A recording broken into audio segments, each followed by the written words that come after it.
Hey everybody, I hope and pray that you're doing well today as we come to our word from the word. And today that word is phony. Phony. Now, we could probably all say we've known somebody to be phony.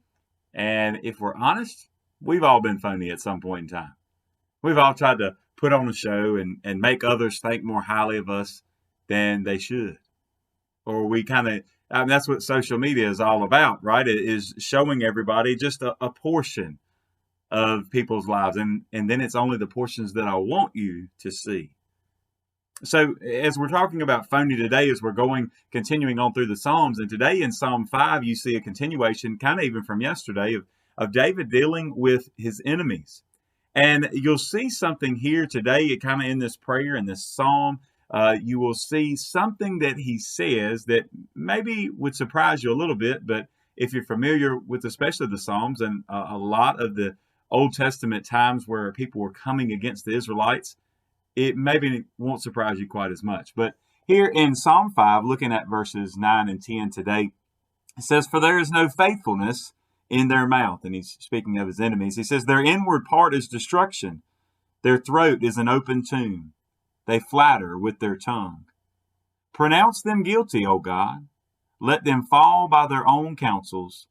Cast them out in the multitude of their transgressions, for they have rebelled against you." Now, part of this, you may look at it and said, well, maybe they weren't being phony. Maybe they were just really honestly coming out against God and against God's people.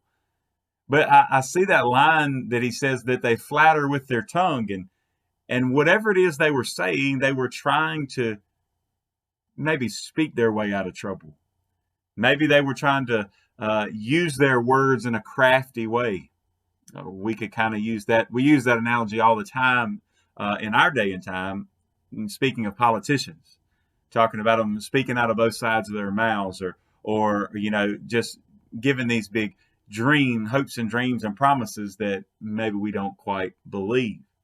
Now that there again, that's not to say that every one of them's a liar. And as David is speaking here, as he's talking about his enemies, right? As he's talking about these who have come against God and against God's people, he says they're flattering with their mouths. Now, he does go on to say that all those who praise the name of God are blessed and to lift them up.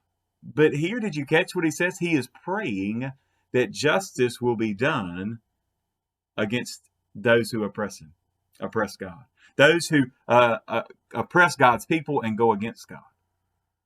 Now, it seems as we look to the New Testament, we think, well, man, he tells us to love our neighbor as ourselves, and it's got to be wrong to be praying against our enemies. Well, see, there's a fine line, and there's a heart issue there as well.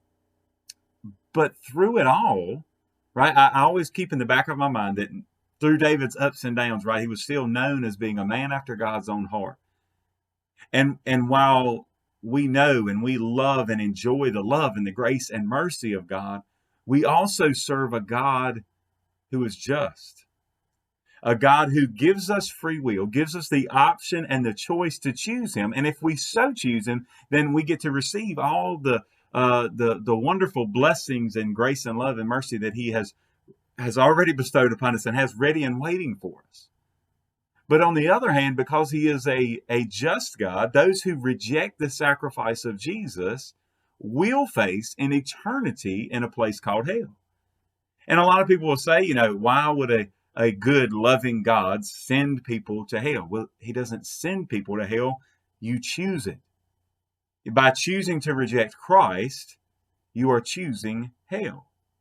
And you say, now, what does that have to do with our message today, our little time in God's Word today?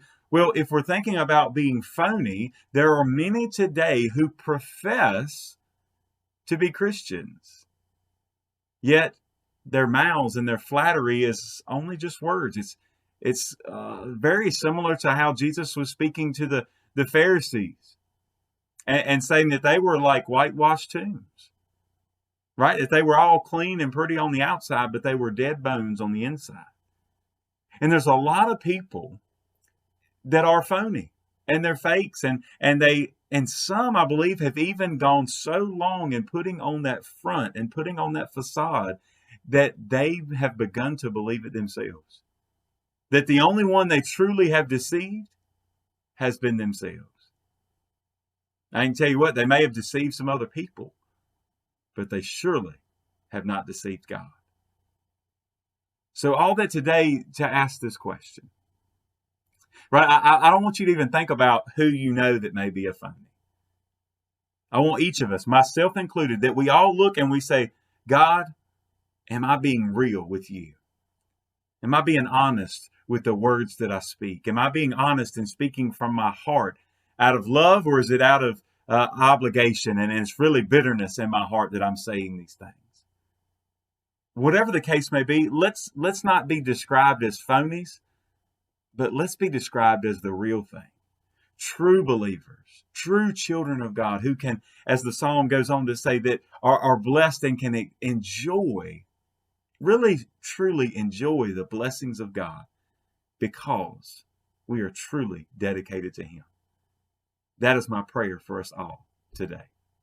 God bless you, and I pray you have a great, great day.